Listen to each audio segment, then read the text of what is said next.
It is the year 134 before the Common Era, and the streets of Rome pulse with life. Market stalls shout prices over crowds, senators pass beneath colonnades, and temple bells echo through the hills. But in a quiet apartment above a baker's shop in the Subura district, a man is preparing to sell his daughter. She is 8 years old, still missing teeth, still sleeping beside her mother at night. But under Roman law, she belongs to her father entirely. He does not need permission, he does not need reason, all he needs is a buyer. This was not considered abuse, it was custom, and Rome wrote it into law with pride. Silia liked the sound of birds in the morning. She would sit on the floor near the open shutters, arranging bits of colored string in her doll's hair while her mother pounded grain.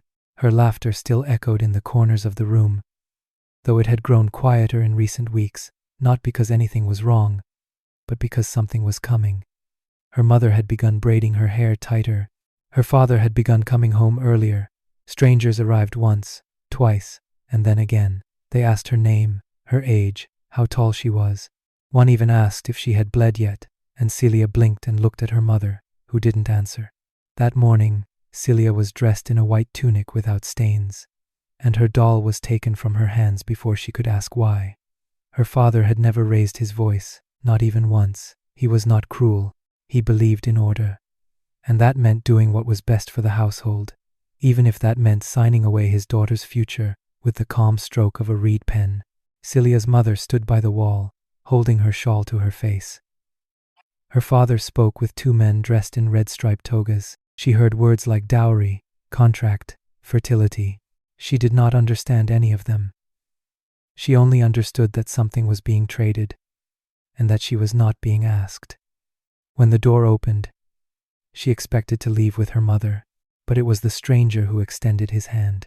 Her mother moved forward instinctively, only to be stopped by her husband's firm, wordless gesture. Silia looked between them, her mother trembling, her father composed, the stranger waiting. No one said goodbye, no one explained. And as she stepped out of her home, barefoot and silent, she did not yet know that she would never return. She was not being taken as a slave.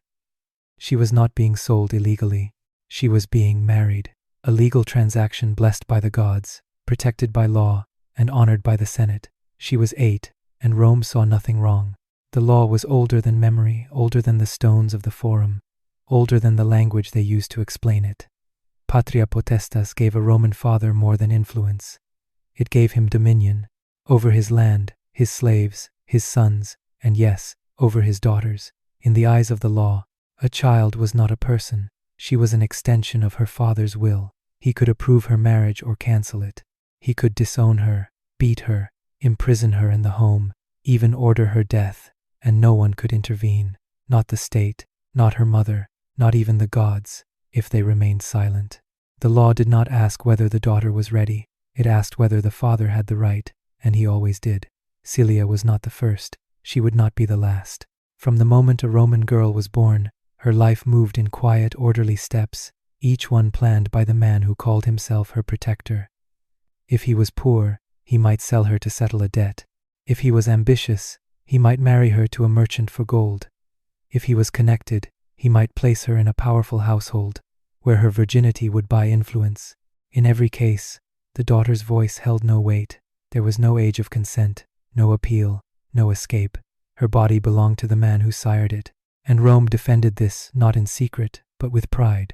The 12 tables, the foundation of Roman civil law, did not hesitate. A father could sell his children as many times as he wished. Though later customs made this more restricted for sons, daughters remained vulnerable, because a daughter, by virtue of her gender, was always meant to leave, not for freedom, for transfer, from father to husband, from husband to grave. Silia's father, Lucius, was a modest man with modest debts. He had once dreamed of senatorial rank, but settled for securing a future through his children. His son would serve in the military, his daughter would serve through marriage. Her value had peaked before she had even begun to change. No blood meant no defilement. No breasts meant no suspicion. She was a blank scroll, waiting to be written on by the next man, and the law smiled on this arrangement. It called it sacred, it called it wise. Her mother, Livia, had known the same fate. Married at 12 to a man she feared, she had watched Silia grow and prayed, in private, that something in Rome would change.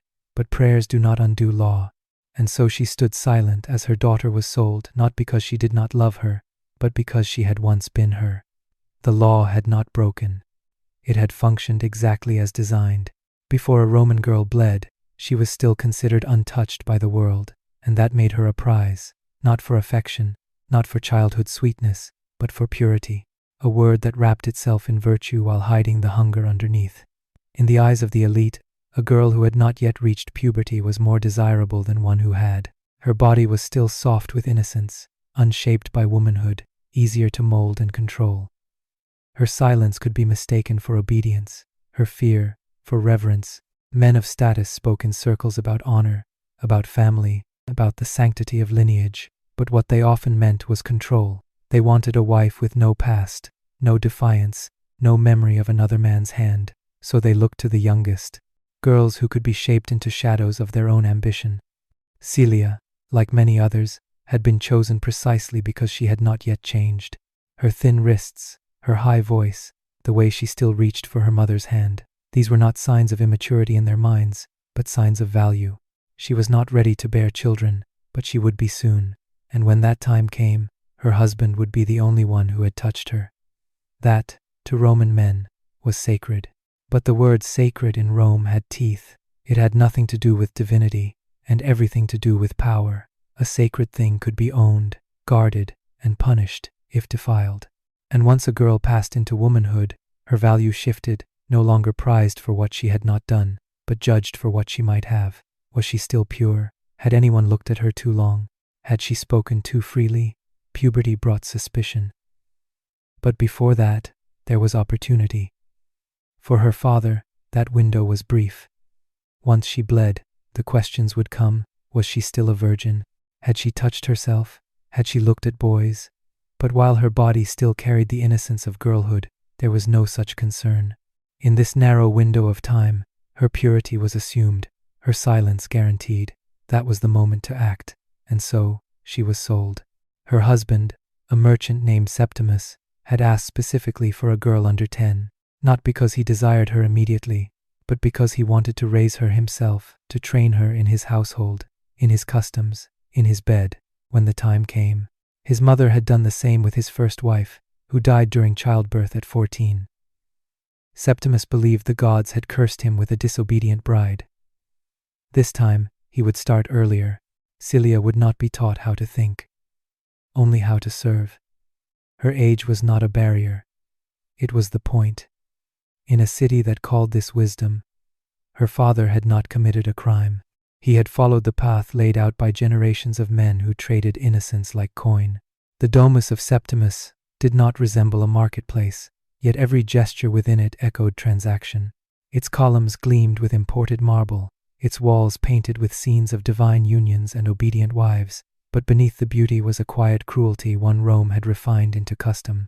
Silia was led inside by a servant, her small feet tracing polished stone she had never seen before.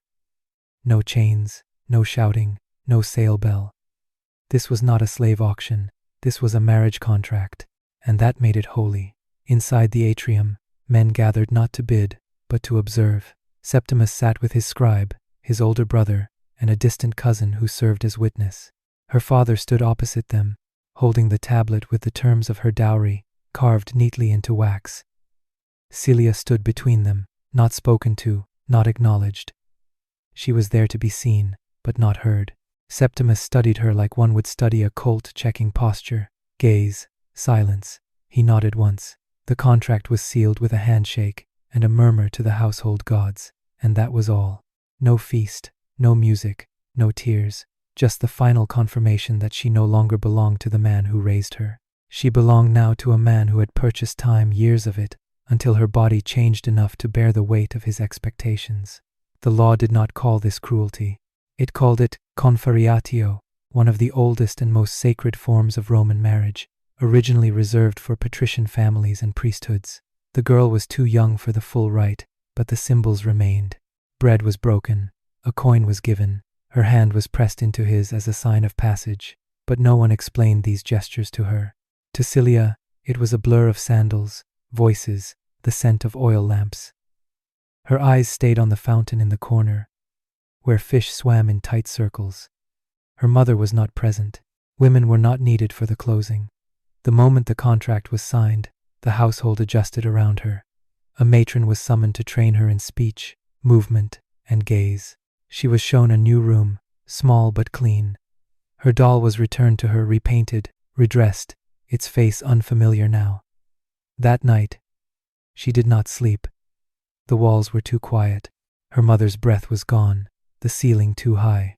She did not cry, not because she was strong, but because there was no space for crying here. Septimus did not touch her. Not yet.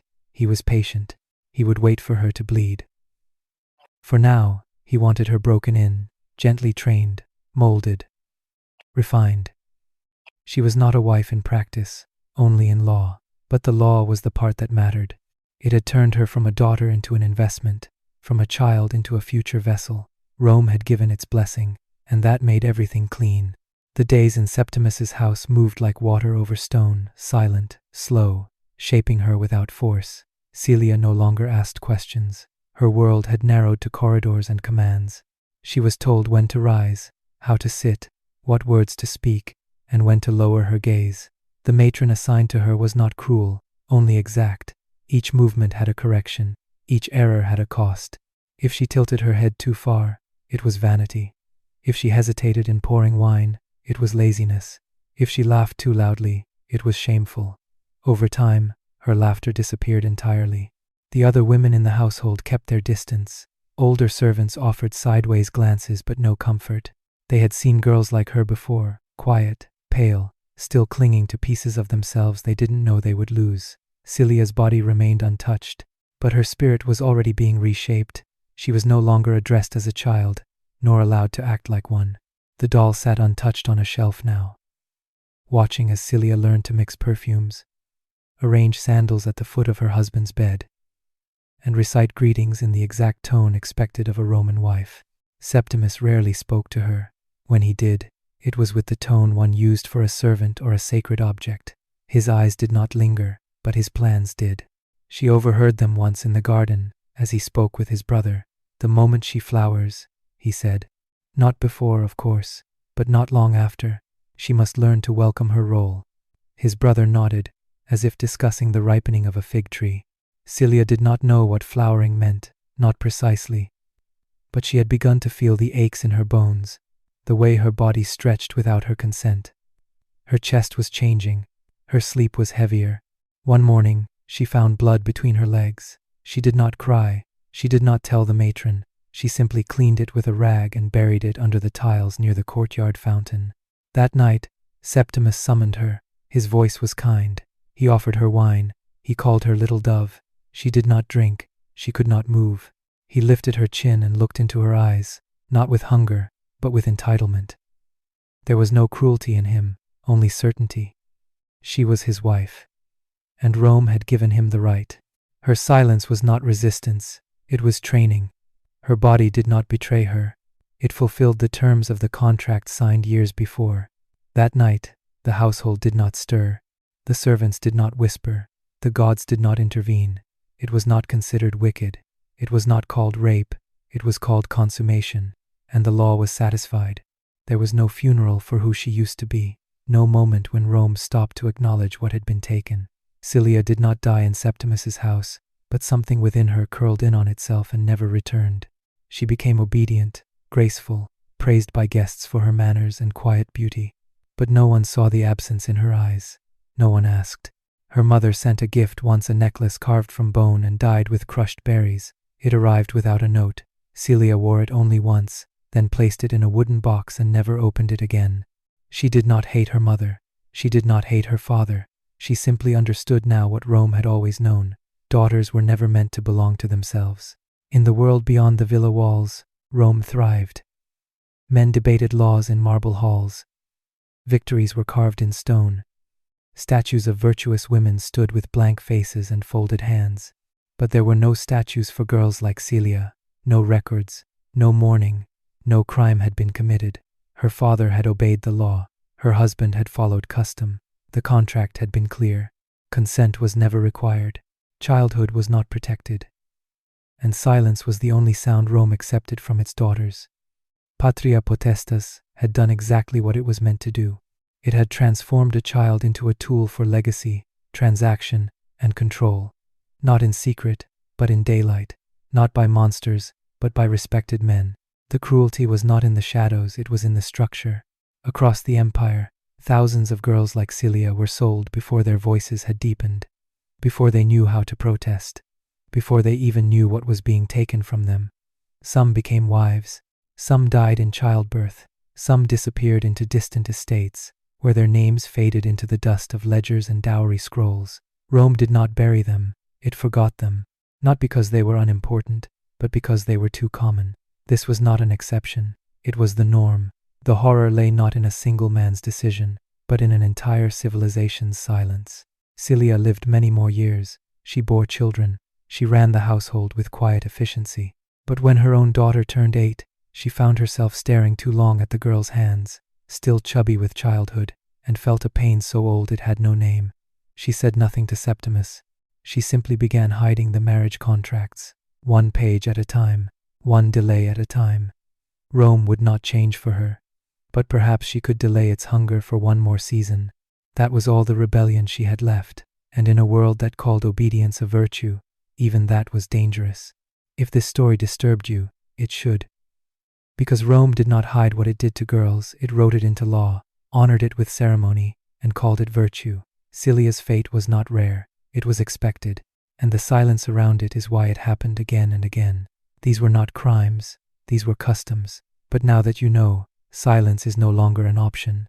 If you want more truths, history tried to bury, subscribe, because the ancient world was darker than they ever taught you.